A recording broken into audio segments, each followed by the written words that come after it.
À tout à l'heure, 05 58 46 50 50, eh ben c'est fini. Les 4 places, 2 ont été gagnées pour aller voir Dax.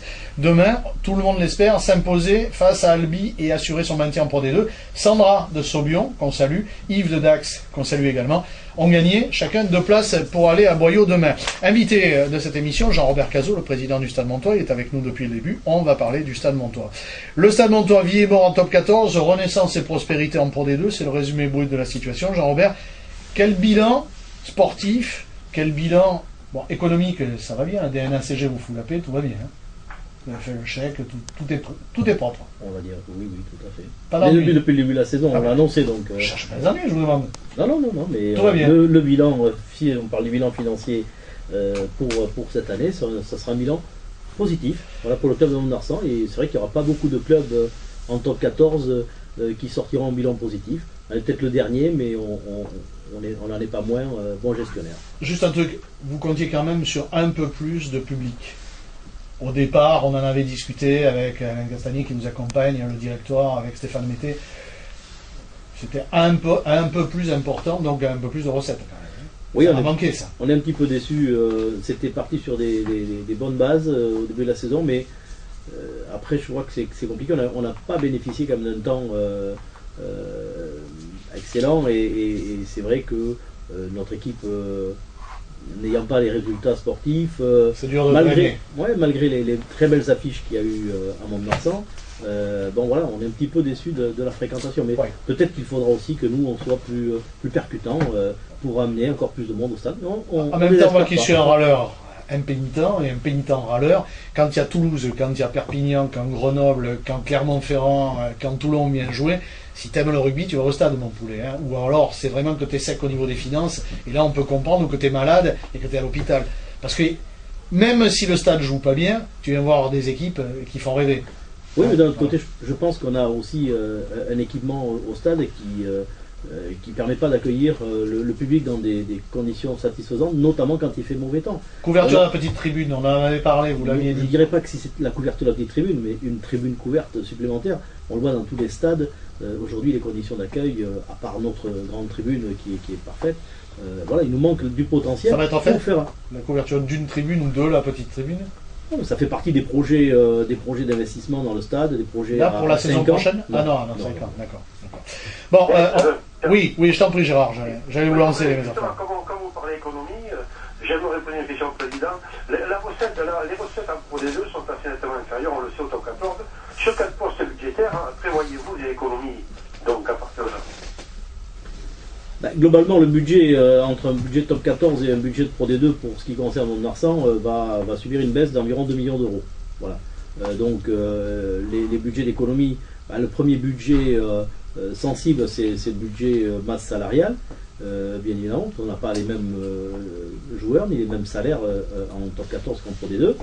Le deuxième budget d'économie, c'est serrer tous les postes un par un. Voilà, on a un petit peu moins de budget quand on se déplace, on a moins de confort, on fait un peu plus spartiate, on compte tout.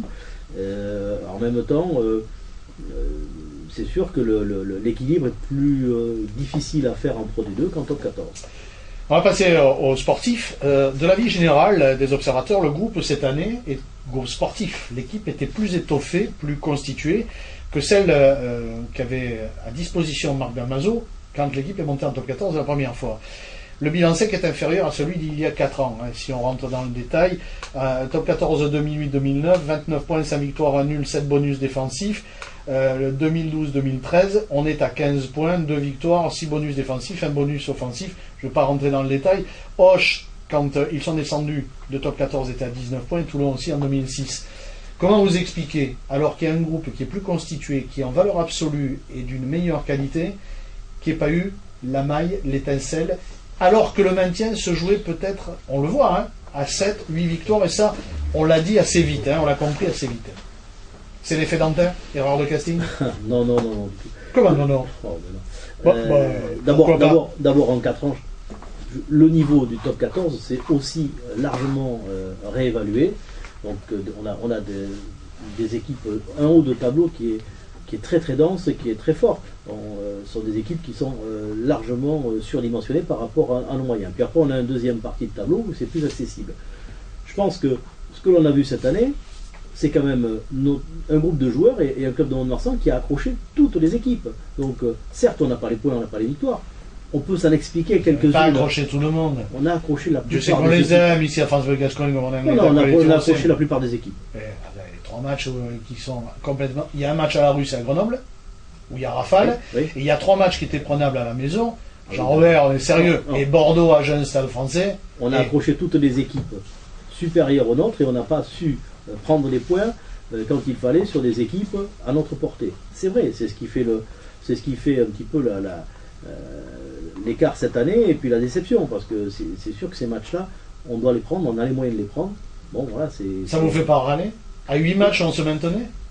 Oui, on peut regretter beaucoup de choses cette année, et jusqu'à Agen, jusqu'au match à Agen, on a cru qu'on était capable de se maintenir. C'était absolument impensable en début de saison, avec si peu de matchs gagnés, et je pense qu'on a pu espérer très longtemps. Jean-Mon l'a dit. Jean-Mon? Oui, moi, Président, il y a quelque chose qui à la fois me fait plaisir et me surprend. Je l'ai dit tout au long de la saison. Mont-de-Marsan avait un point positif, c'était celui que le public quittait systématiquement Boniface content parce que l'équipe s'était livrée. Elle avait mouillé le maillot. Et de l'autre côté, ne pensez-vous pas qu'elle aurait pu de temps en temps arriver à se sublimer sur 1 ou 2 matchs, avoir beaucoup plus envie encore qu'elle n'en avait pour arriver à arracher la victoire? On a eu l'impression qu'elle était toujours quasiment sur le même niveau. Je pense qu'on a quand même été sur certains matchs à la limite de la rupture et l'enchaînement des matchs. Moi, je n'ai pas trouvé, au contraire, que l'on est lâché. Je pense qu'on n'a pas lâché. Et à cette différence par là. Même à Agen, le match retour à Agen, à Armandie. Non, on lâche pas. Non, j'ai pas dit. Il y a une mi-temps, oui. Comme on lâche pas, il nous est difficile aussi d'aller beaucoup plus haut, si vous voulez. On était quand même en permanence à nos limites. À part quelques matchs qu'on peut regretter où on aurait pu faire la différence. Il y a des matchs que cite Pierre Albert, comme Bordeaux, comme Agen ici. Stade français, je veux dire, Stade français, si on ne gagne pas, c'est quand même. Il y a un responsable, c'est l'arbitre. Faut quand même. Attendez, parce qu'à 10 minutes, quand on doit gagner ce match et qu'on prend une pénalité qui fait passer Stade français devant et on perd ce match là-dessus, certes, on n'est peut-être pas au-dessus de Stade français, mais on pouvait les battre ici légalement. On sait que tous les entraîneurs font des comptes d'apothicaire en début de saison. Est-ce qu'il n'aurait pas été bon à ce moment-là de faire l'impasse sur un match pour au moins gagner celui qu'il fallait gagner? Oui, peut-être qu'on n'a pas fait des bonnes stratégies, c'est possible. C'est les coachs, ça, c'est pas nous. Voilà. Ah, mais vous savez, on est solidaires. Enfin, moi, je ne me désolidarise pas des coachs. On est une équipe, on travaille ensemble. Après, c'est pas moi qui fais l'équipe. Je pense qu'on a voulu jouer effectivement tous les matchs. On a voulu se battre jusqu'au bout sur chaque match. Et moi, je tire chapeau quand même à cette équipe qui a été jusqu'au bout de ses convictions. Gérard? Oui, Président, vous parlez des éléments extérieurs qui ont influencé certains résultats. Mais on sait qu'une équipe qui est réputée ou présumée plus faible, entre guillemets petite équipe du championnat, subit parfois inconsciemment ou pas des revers de ce genre. Et moi j'ai une question qui me taraude. J'ai dit, toute la saison, l'équipe elle a eu un discours. Le discours de l'équipe qui vit bien, du petit chez les grands, l'équipe qui fait quelques passes ici, etc. Est-ce que ça n'entretient pas cette image d'équipe plus, qui est là juste de passage? Alors que, face aux arbitres et aux gens qui observent le rugby, il faut avoir un discours d'équipe ambitieuse, forte, et dire nous sommes là pour y rester, mais véritablement. Voilà. Alors, est-ce que l'équipe ne va pas être obligée de changer son discours pour sortir de ce cadre un peu dans lequel elle s'est enfermée volontairement, je pense volontairement, qui lui donne une certaine image, mais qui n'est pas productive sportivement? D'abord, il faut regarder quel était le discours en début de saison et le regard qui a été porté sur notre équipe en début de saison. On nous a condamnés d'entrée. Donc, d'entrée de jeu, on a flingué tout le monde. Par rapport à ça, qu'est-ce qu'il fallait faire? Afficher une ambition démesurée, avoir un peu trop d'orgueil. Non, je pense qu'on a pris un petit peu à la dérision ça, mais de façon plutôt d'affichage qu'en interne. Croyez bien que ce n'est pas le discours qui est tenu en interne par rapport aux objectifs que l'on s'était fixés. Et c'est un petit peu ce clin d'œil, oui, qui montrait que, ben oui, vous ne nous attendez pas, mais nous, on sait qu'on sera quand même là jusqu'au bout. Jean-Robert Cazot, il y a quand même une chose, il faut en parler. Allez, on va sortir vraiment de la langue de bois et on ne va pas crucifier non plus. On n'est pas là pour ça. Marc Dantin, c'était une erreur. Vous avez joué, vous avez perdu, mais ça c'est le principe même des gens qui dirigent un club sportif et qui choisissent un joueur ou qui choisissent les entraîneurs. On pourrait vous dire aussi que vous avez, globalement, pas vous, Jean-Robert en particulier, mais est-ce qualité? Le cas de Rabeni, par exemple, dont tout le monde savait qu'il était cuit à La Rochelle. Zayn Price, on ne sait pas pourquoi il est venu au club. À côté de ça, il y a des recrues qui sont probantes, comme Codulo, par exemple, comme Vassili Bost, évidemment. Mais sur le cas d'Antin, déjà quand on a su, beaucoup de gens se sont interrogés. C'est pas lui qui a fait la perte, certes, mais vous l'avez mis à l'écart à la demande de vos joueurs. D'abord, Marc Dantin, il ne faut pas dire quand on recrute Marc Dantin que l'on sent que l'on va faire une erreur, autrement on ne l'aurait pas fait. Donc je pense que le recrutement de Marc Dantin, il s'est fait dans la concertation. Il vous a déçu? Il s'est fait dans la concertation. J'assume ma part de responsabilité dans ce choix, puisque cette discussion et l'ensemble des discussions, c'est moi qui les ai menées en appui du staff et du conseil d'administration, donc on assume totalement nos responsabilités. Marc a largement, quand il vient, les compétences pour faire quelque chose. Même si quand on recrute Marc, quand on recrute Marc, on n'est pas en top 14, messieurs, je vous signale, on est encore en Pro D2. Sur du haut. Oui, on est du haut, on est en Pro D2. Bon, Marc aurait pu tout à fait, et je pense à des compétences techniques pour faire. Il a fait du bon travail, Marc. Compétences techniques, on les nie pas. Il a fait du bon travail. Il a fait du bon travail. Je remarque quand même que le jeu d'avant, cette année, a été particulièrement à son avantage. C'est l'héritage d'Almazo, ça. C'était la locomotive avec les mêmes joueurs. Je ne suis pas en train de crucifier Dantin, mais simplement. Il ne faut pas dissocier joueur et entraîneur. Je pense que Marc a fait sa part de travail. Très tôt, effectivement, il a eu des difficultés dans la relation avec les joueurs, mais c'est peut-être là le défaut qu'on aurait pu percevoir, nous, au départ, que l'on n'a pas perçu, et c'est ce qui a créé cette... Qu'est-ce que vous voulez dire? Qu'il fallait à ce moment-là intervenir et dire aux joueurs, il y a un mec qui commande et nous on cautionne? Ah non, mais attendez, on ne peut pas se mettre à la place d'un relationnel entre entraîneur et joueur. C'est compliqué. La relation, elle est quotidienne, on n'est pas là au quotidien, le travail, c'est vraiment dans le détail, et si la mayonnaise ne prend pas, ça ne marche pas, on le voit sur d'autres clubs, plein d'autres clubs. Donc c'est pas que le cas de Mont-de-Marsan et de Marc Dantin. Donc à un moment donné, effectivement, fort de cette situation, il a fallu trancher, et je regrette profondément parce que Marc Dantin est un gentil garçon. Humainement, c'est un type bien. C'est un type très techniquement, c'est pas une pompe à vélo, mais je suis déçu qu'on n'y soit pas arrivé. Voilà, mais bon ça. Après, il est de notre responsabilité de prendre les décisions et de faire les bons choix. Peut-être gestion des hommes et compréhension. Il était face à des gens qui étaient internationaux, à des gens qui avaient joué qu'en top 14 ou en Pro D2. C'est peut-être une des explications. On ne va pas faire un psychanalyse de comptoir. Ne jetons pas la pierre. C'est une situation. On l'a gérée. On se n'arrive pas là. Et ce qui est regrettable, c'est effectivement pour le garçon que ça soit passé ainsi. Gérard, rapido parce qu'il y a des questions encore. Oui, mais c'en est une. Oui, Christophe Lossuc, donc, puisque qui est un entraîneur respecté et de caractère, on l'a dit, sera la saison prochaine le seul élément rapporté dans un groupe déjà existant en cadre, sur le terrain et en dehors. Je ne dis pas qu'il sera dans la même situation que Marc, mais bon, il est le seul élément rapporté. Il aura donc besoin de soutien. Président, cautionnerez-vous toutes ces décisions? Et je rajoute à mon camarade et ami, il est le boss, Lossuc, qui n'est pas d'entourloupe, enfin, qui n'est pas de mauvaise interprétation. Il vient, c'est lui qui est le chief commander de l'opération. C'est-à-dire tout le monde au service des directions qu'il prend, on est bien d'accord. Voilà, c'est peut-être ce qui fera la différence par rapport aux années passées, où on sort quand même d'un cycle de 6 ans passés avec Marc et Stéphane, et où on est dans la continuité du jeu, dans la continuité du travail fait entre Marc et Stéphane. Donc, et l'intégration de Marc Dantin n'est pas tout à fait la même qu'aujourd'hui la venue de Christophe Lossuc. Parce qu'il a l'autorité aussi. Moi j'ai discuté avec les joueurs cette semaine.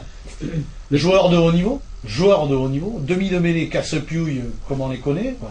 Vraiment un type qui connaît, il connaît devant, il connaît au milieu, il connaît derrière. Et entraîneur de Brive qui mène en finale le challenge européen, entraîneur du Stade français. Quoi, le mec il arrive avec d'abord, il vient de l'ingrédient. Il vient avec un statut, vous l'avez dit, d'entraîneur principal, donc de patron de staff.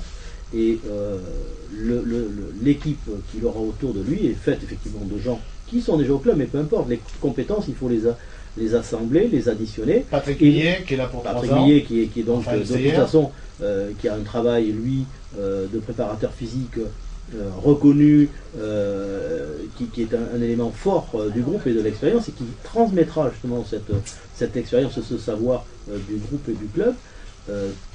Raphaël Steyer, qui est un analyste vidéo, qui a plein de compétences, parce qu'il a aussi... Il est diplômé d'État, hein, il a un diplôme comme...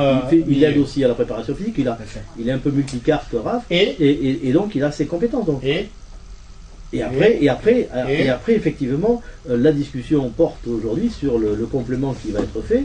Donc, la probabilité, je dis bien probabilité parce que rien n'est encore tranché, il faut c'est en cours de discussion, c'est effectivement le passage de Scott Murray entre joueur et entraîneur. Voilà.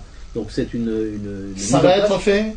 C'est en cours d'être fait. Murray, il est quoi l'année prochaine? Au jour d'aujourd'hui, là. À l'heure où on nous parle, il est entraîneur ou il est joueur? Au jour d'aujourd'hui, contractuellement, il est joueur. L'année prochaine, il est joueur? À ce jour.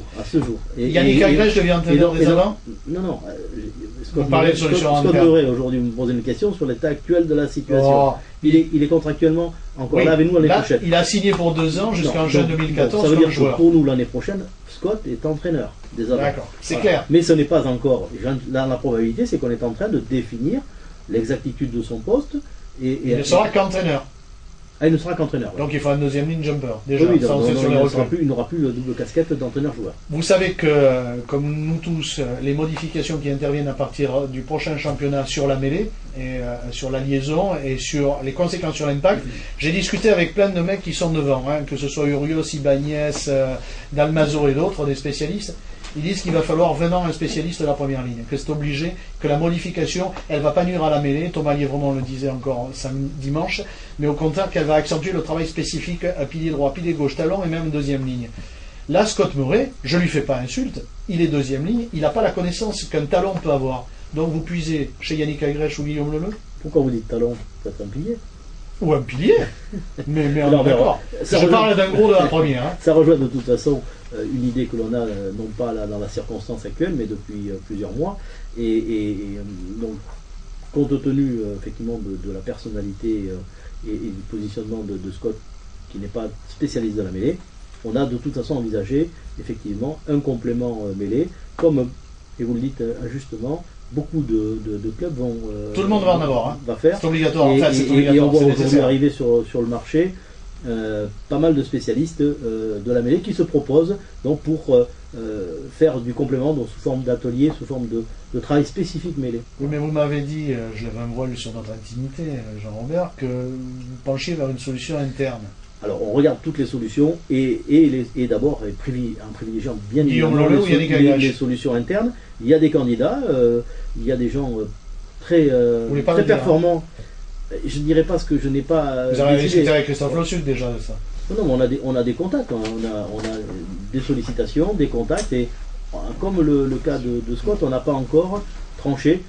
Et comprenez quand même que Christophe Lossuc, qui est entraîneur futur de la saison prochaine, il a encore quelques challenges à relever. Oui, il est encore l'entraîneur de sa ce soir, donc, alors même s'il est disponible, il travaille avec nous, il n'est pas encore physiquement là, donc il y a quand même pas mal de petites mises au point à faire. Et ces décisions, même si elles sont engagées, elles ne sont pas définitivement arrêtées, donc on y travaille. Bon, on n'est pas encore à démarrer la saison prochaine. Il y en a deux autres décisions qui ne sont pas prises, alors qu'on les croyait prises. Giudicelli n'est pas à Bordeaux-Bègles et De Chavez n'est pas au Leicester. Vous demandez des indemnités de formation, pourtant ils ont été formés l'un en Afrique du Sud et l'autre par Montpellier.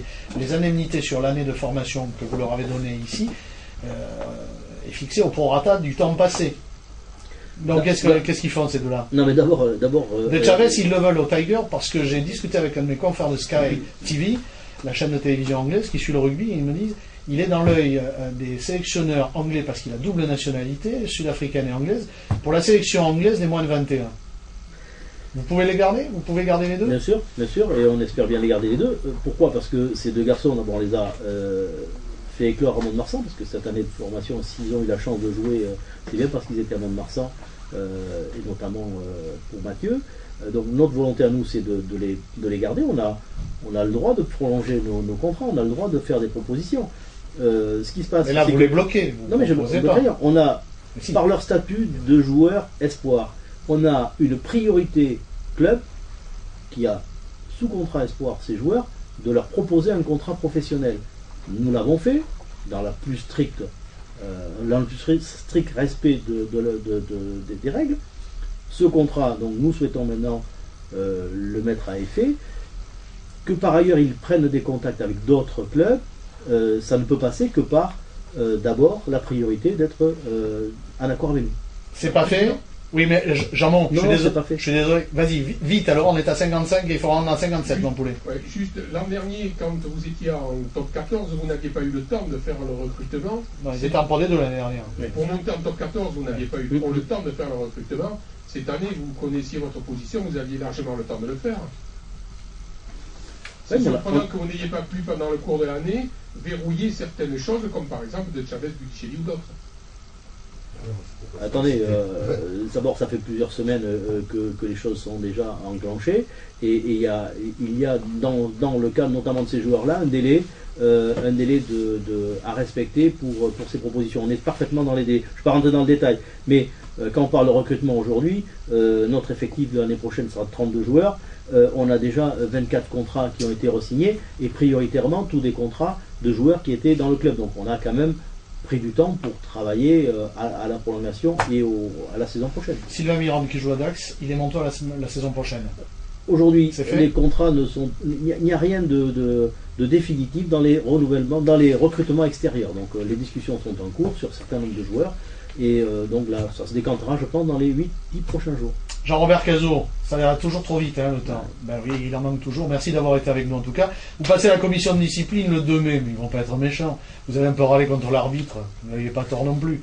Bon, le 2 mai à la commission de discipline. Après, ils vont vous payer un coup à boire, non? J'irai me défendre et j'irai surtout dire pourquoi aujourd'hui on a un peu excédé de la situation de cette saison. On parlera vendredi prochain dans les têtes à Pâques avant le match, le dernier, de la proposition de Patrick Millet. Tout le monde en blanc au stade avec les gens de l'Aviron Bayonnais. On garde les couleurs. Mais chemise blanche pour tout le monde pour valoriser l'unité du rugby aquitaine, du rugby basco-landais, pour valoriser ce jeu. Merci d'avoir été avec nous. Les têtes à Pâques, c'est terminé. Thomas, la météo et puis les infos. Merci à vous tous. À la semaine prochaine.